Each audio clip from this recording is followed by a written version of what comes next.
Hello friends, নানান মেজানে তোমাদের সকলকে স্বাগত জানাচ্ছি। আজকে আবার পলি মাছ রান্না করব। তো পলি মাছগুলোকে বাজার থেকে তুলে এনেছি, এখন এগুলোকে আমি কেটে নেব। তো মাছগুলোকে দেখো এইভাবে কেটে নিয়েছি। তো সবগুলো মাছ রান্না করব না, দুটো মাছ রান্না করব, কারণ আমাদের লোক সংখ্যা কম, 3জন মানুষ। তো মেয়ে তো খায় না, এই জন্য দুটো মাছ রান্না করছি, আর একটা মাছ রেখে দিয়েছি। তো মাছগুলোর মধ্যে এখন লবণ হলুদ মেখে নিচ্ছি।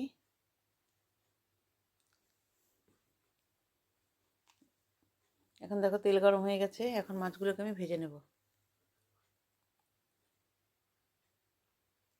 এই এই দিনে না এই মাছটা খাওয়া খুব ভালো, কিন্তু কাটা আছে, কিন্তু এই মাছটা বেশি বড়, তো সেজন্য অতটা কাটা লাগে না আর কি। ছোটো মাছগুলোতে বেশি কাটা থাকে, তো ছোটো মাছ আমি খাইই না একদম। তো একটু বড় পেয়েছি দেখে এটা। আর এখানে মাছের মাথাটাকে রান্না করব। এটা ওর কাতলা মাছের মাথা, আর এখানে এই মাছগুলোকে ভেজে নেব। এই ডাঁটা দিয়ে মাছটা রান্না করব, আর ডাঁটাটাকে কেটে নেব। দেখো এখানে ডাঁটার আলু এভাবে লবণ হলুদ দিয়ে মেখে রেখেছি। এখন ডাঁটা আলুটাকে ভেজে নিচ্ছি, একদম নরম ডাঁটা, খুব ভালো ডাঁটাগুলো। তো ডাঁটাগুলোকে এখন ভেজে নিচ্ছি। তো ভাজা হয়ে গেছে, দেখো অনেকটা মজে গেছে। এখন আমি এটাকে নামিয়ে নেব। একদম সফট ডাটা, ঝোলের মধ্যে আর ডাটা পাওয়া যাচ্ছে না, একদম এত সফট ডাটাগুলো। এখন আমি ডাটাগুলোকে নামিয়ে নিচ্ছি। আর এখন এখানে দেখো একটু কালো জিরা ফোড়ন দিয়ে নিলাম। একদম আমি এটা পাতলা করে ঝোল বানাবো। এখন একটা তেজপাতা দিয়ে দিলাম, দিয়ে এখন এর মধ্যে আদা মানে কাঁচা লঙ্কা পেস্ট দিলাম এটা। আর এটা হচ্ছে আদা পেস্ট, কাঁচা লঙ্কা আর আদা পেস্টটা দিলাম, কারণ অন্য রান্না করবো তো, ওই জন্য একসঙ্গে বানাইনি, আলাদা আলাদা করে বেটে নিয়েছি। আদা কাঁচা লঙ্কাটাকে দিয়ে এখন এর মধ্যে লবণ হলুদ আর অল্প একটু কাশ্মীরি লাল লঙ্কার গুঁড়ো দিয়ে এখন এটা ভালো করে মিশিয়ে নিচ্ছি।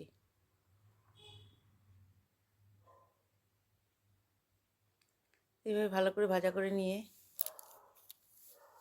এখন এর মধ্যে একটু জিরে গুঁড়ো আর ধনে গুঁড়োটা দিয়ে দিলাম, দিয়ে আবার ভালো করে মিশিয়ে নিচ্ছি। আর মশলাটাকে ভালো করে ভাজা ভাজা করে নিচ্ছি। এইভাবে মশলাটা কষে গেলে এখন আমি এর মধ্যে তোমরা টমেটো দিতে পারো, আমি টমেটো দিইনি। আর এখন এর মধ্যে আলু আর ডাঁটাটা দিয়ে দিলাম, দিয়ে ভালো করে মিশিয়ে নিচ্ছি আর মশলার সাথে কষিয়ে নিচ্ছি। তো নতুন বন্ধুরা তোমরা যদি দেখে থাকো প্লিজ একটু কমেন্টস করেও পাশে আসবে। আর এখন এর মধ্যে জল দিয়ে দিলাম, দিয়ে জলটা ফুটলে এখন আমি মাছগুলোকে দিয়ে দিব। আগের থেকে দিয়ে দিলাম, কারণ একসাথে জল আর মাছটাকে একসাথে ফুটলে না জল ঝোলটা টেস্ট হবে। তো এই জন্য মাছগুলোকে আগে দিয়ে দিলাম। এখন এগুলোকে ফুটিয়ে নেব।